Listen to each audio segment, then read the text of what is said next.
Hola, buenos días. Hoy día vamos a seguir hablando acerca del libro de Apocalipsis.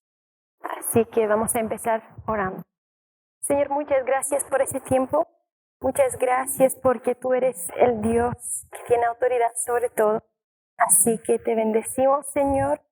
Te pedimos que tú puedes abrir nuestro entendimiento y que mientras nosotros estamos estudiando y leyendo y hablando acerca de tu palabra, que nosotros podemos entender aún más lo que tú quieres enseñarnos, Señor. Así que te bendecimos, te damos gracias por todo y te pedimos que puedes estar con nosotros en ese tiempo y ayudarnos a seguir creciendo en el nombre de Jesús. Amén. Bueno, la última vez estábamos hablando acerca de la gematria. Y se acuerdan que dijimos que había algunas culturas que usaban su alfabeto también como un sistema para contar. Los romanos hacían esto en latín y también los judíos hacían esto con su alfabeto. Y es bastante interesante, ya que tenemos este entendimiento, lo que nosotros podemos ver. Por ejemplo, el libro de Apocalipsis no es el único libro que usa la gematria, porque lo que pasa es que todo el Nuevo Testamento, bueno, casi todo el Nuevo Testamento fue escrito por judíos. Solamente Lucas es el único autor que no era judío. Todos los demás, los otros autores del Nuevo Testamento fueron judíos. Entonces, este pensamiento judío influye mucho la manera como ellos escribieron.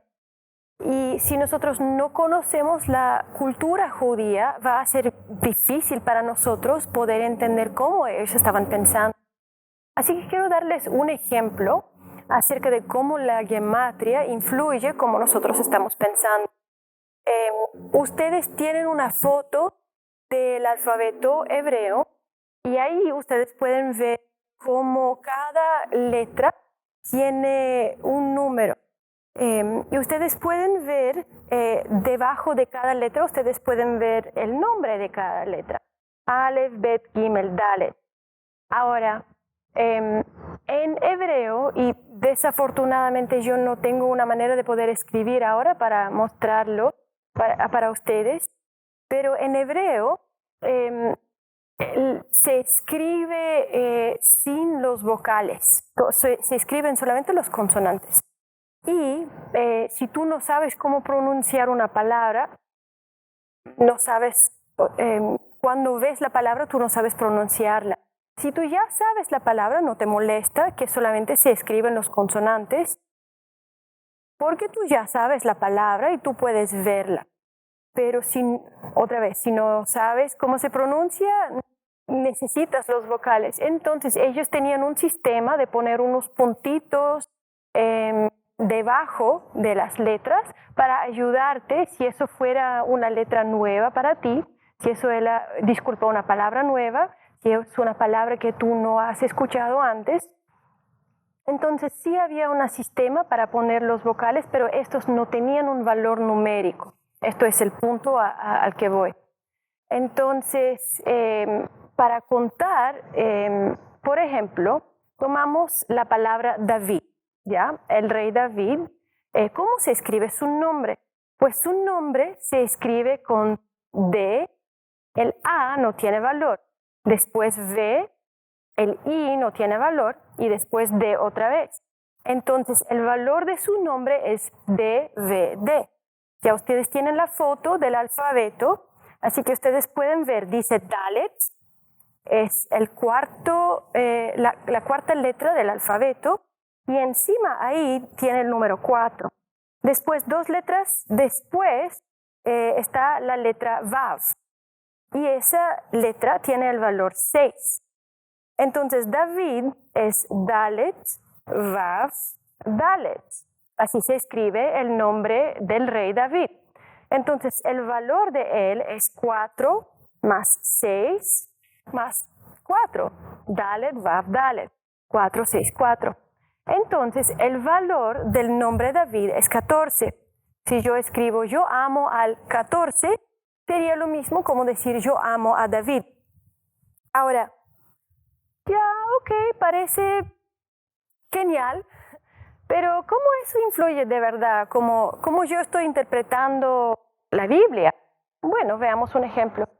Por ejemplo, el libro de Mateo empieza de una manera que de verdad capta la atención.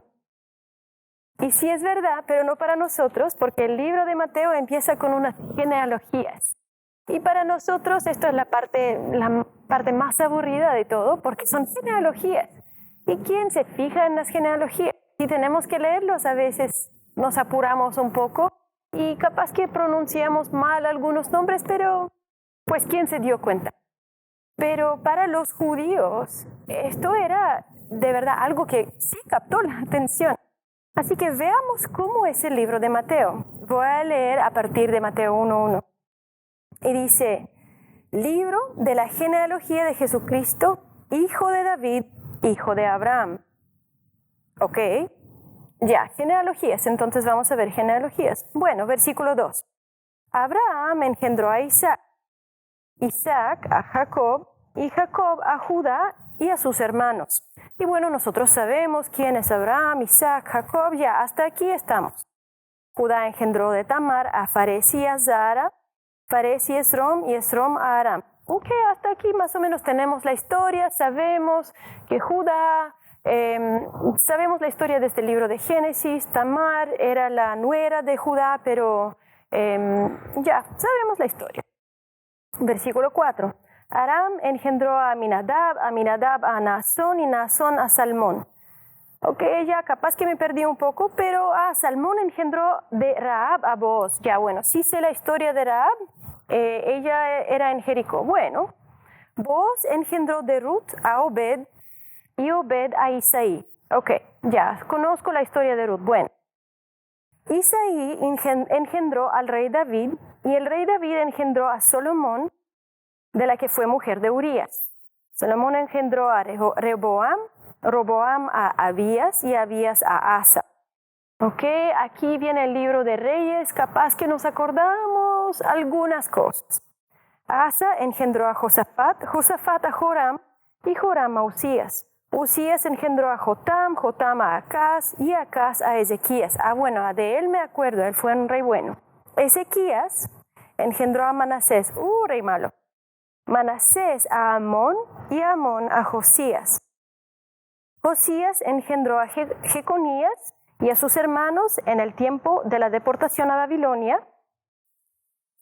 Y después sigue, entonces el autor hace una pausa aquí, tiene un versículo, esto se supone que son genealogías, pero en medio de las genealogías habla acerca de la deportación a Babilonia. Esto no es normal para las genealogías. Las genealogías normalmente dicen nombre de hijo, nombre de padre, nombre de hijo, nombre de padre. Y bueno, aquí tenemos una pausa. ¿Ok? Entonces otra vez tenemos un montón de nombres.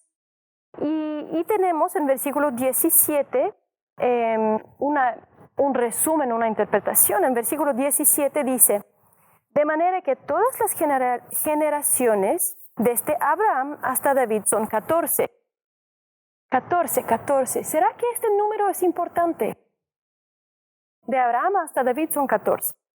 Desde David hasta la deportación a Babilonia, 14. Y desde la deportación a Babilonia hasta Cristo, 14.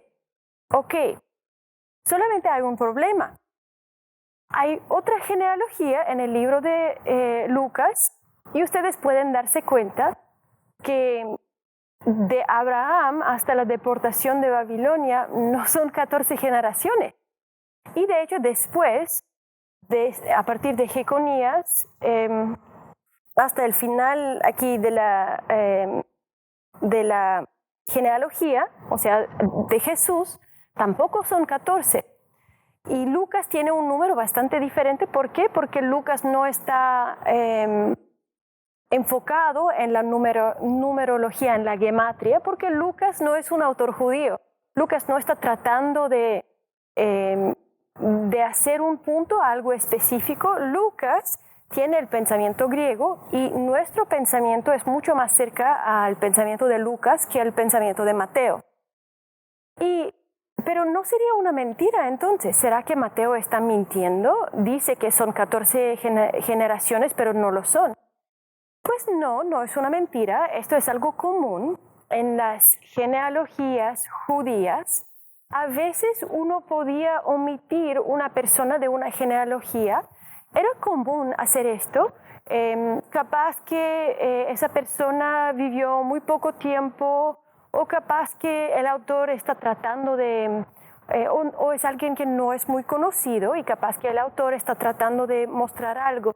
De la misma forma, hoy día, cuando nosotros hacemos esta hoja donde escribimos todos nuestros empleos para conseguir un nuevo empleo, y a veces no escribimos todo. Por ejemplo, capaz que yo en algún momento en el verano estaba vendiendo helado, pero capaz que no lo voy a poner en mi hoja porque yo estoy buscando un trabajo, digamos, con computadoras. Entonces no es necesario, eso no aporta para nada a lo que yo voy. Entonces no es una mentira, yo no estoy mintiendo, no estoy escondiendo nada. Si alguien quiere saber, yo te digo, yo trabajé vendiendo helado un verano, pero no necesito ponerlo en esta hoja de todos mis empleos si yo estoy buscando un otro tipo de trabajo. De la misma forma, los judíos podían esconder o simplemente dicho, no mencionar algunos nombres, no porque era mentira, sino porque ellos están tratando de hacer un punto. ¿Y cuál es el punto de Mateo?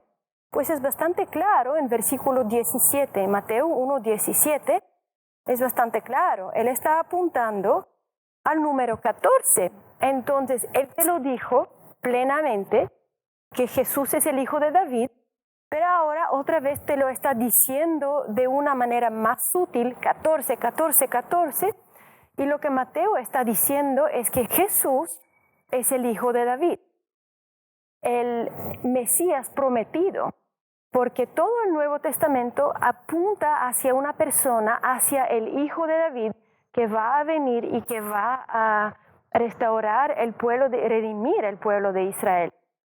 Entonces era una persona que todos los judíos estaban esperando ansiosamente. Entonces aquí empieza el libro de Mateo, un libro escrito por un judío para otros judíos. ¿Y qué es lo primero que él apunta? Este es el libro acerca del Mesías, de la persona que hemos esperado toda nuestra vida. Él es el hijo de David, él es el prometido Mesías. Él está haciendo este punto con una genealogía.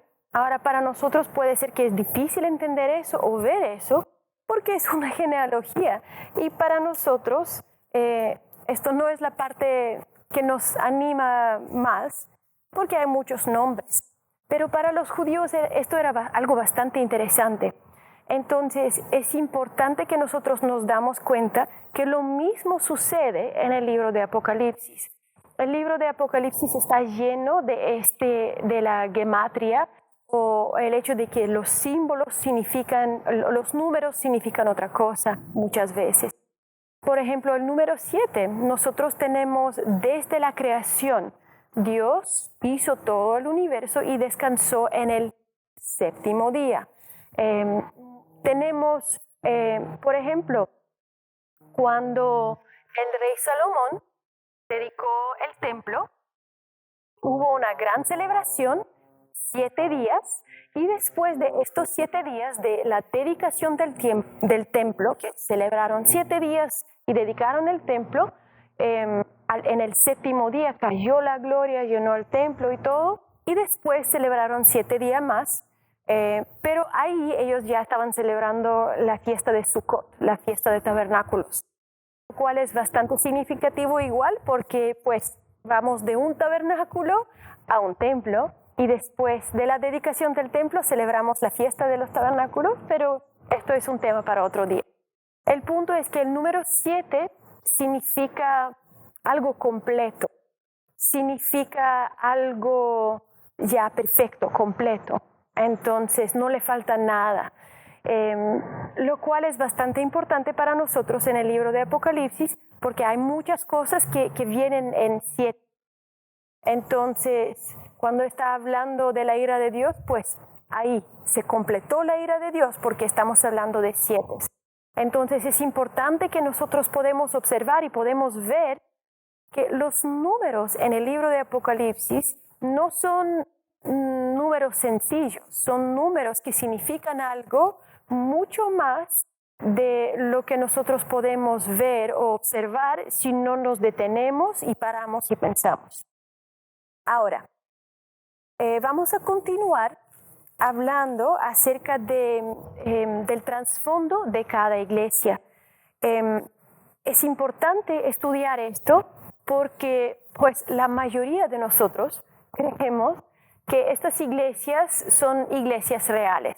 Acuérdense que este libro es una epístola, una profecía y un libro apocalíptico.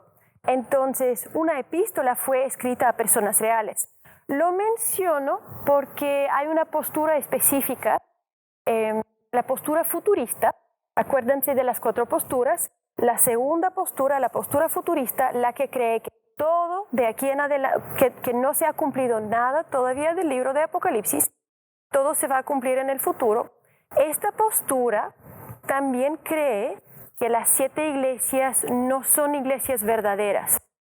O sea, que cada iglesia en capítulo 2 y 3 representa a una época de la iglesia. De hecho, voy a mencionarlo.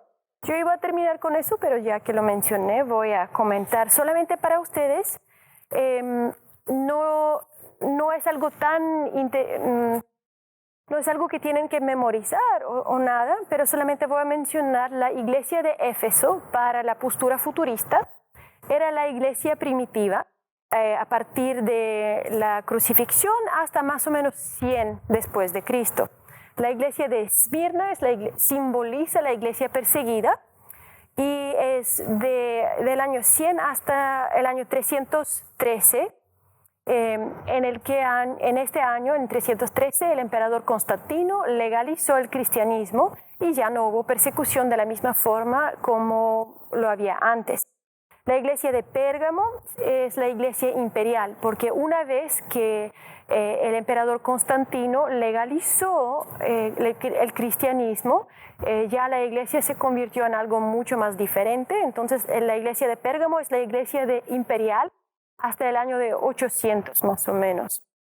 Tiatira representa la iglesia papal, o sea, el papá que está en Roma a partir de 800 hasta el año 1517. ¿Por qué 1517? Pues porque es así como se creó esta postura. O sea, esta postura fue creada durante el tiempo de la Reforma de Martín Lutero. O sea, tiene mucho sentido. Ay, disculpa, no. La iglesia historicista fue creada durante la época de Martín Lutero. Igual, la postura futurista igual tiene una pausa aquí en 1517 porque ya termina una época. Entonces, la iglesia de Sardis representa la iglesia de la Reforma a partir de 1517 hasta los últimos días. La iglesia de Filadelfia representa la iglesia misionera, o sea, hasta los últimos días otra vez. Y la iglesia de Laodicea representa la iglesia liberal, o sea, es una iglesia que está siendo reprobada aquí por Jesús. Jesús está amonestando a la iglesia, cambia, porque si no van a tener consecuencias.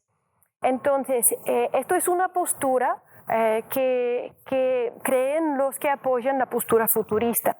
Ahora, si nosotros tomamos todo esto y si decimos que cada iglesia representa una época, entonces esto cambia drásticamente la manera como estamos interpretando el libro de Apocalipsis. Porque acuérdense que dijimos que el libro es una carta, tiene salutaciones, tiene autor, destinatarios, tiene oración y acción de gracias, el libro termina con saludos finales. Entonces nosotros hemos dicho que este libro tiene todos los elementos esenciales para que sea una epístola. Entonces, si estas iglesias no son iglesias verdaderas, ya hay que pensar otra vez, pues, ¿es una epístola entonces? Para nosotros vamos a continuar con esta postura que sí es una epístola porque no hay algo que nos dice que no lo es. No hay algo que dice, mira, eso parece una epístola, tiene todos los elementos de una epístola, pero no lo es. Pues no vemos algo así en el texto. Pero claro, ustedes son invitados, pueden investigar porque cada postura tiene que tener un respaldo en la Biblia. Entonces vamos a seguir observando, leyendo y interpretando para ver cómo es. Entonces, ya que todas las otras posturas y los otros eruditos creen que las iglesias dentro del libro de Apocalipsis son iglesias verdaderos, vamos a estudiar cómo era el contexto de cada iglesia, cuál era su trasfondo histórico. Es importante darse cuenta, ¿se acuerdan? Recién estamos hablando acerca de la gematria y que el número 7 representa algo completo. Y bueno, es importante darnos cuenta que aunque hay 7 iglesias en el libro de Apocalipsis, y dice que son las 7 iglesias de Asia, nosotros hemos leído el libro de Hechos y desde este libro sabemos que hay otras iglesias en Asia. Hay la iglesia de Colosa, en la ciudad de Colosas hay una iglesia que está en esta región. Lucas viene de la ciudad de Troas y Troas también está en esta región, en Asia. Entonces hay que darnos cuenta que hay otras iglesias en Asia. Entonces, ¿por qué Juan está escribiendo a estas 7 iglesias y no a los otros? Pues parece que Juan está escribiendo a algunas iglesias, él tomó algunas iglesias como representantes y el mensaje debe ser interpretado tanto como para estas iglesias, pero también es obvio que esto es un mensaje global. O sea, sí, este mensaje es para estas 7 iglesias, específicamente hay un mensaje bien personal para cada iglesia, pero también cada uno de nosotros, dentro de la iglesia universal, nosotros podemos tomar los principios de ese libro.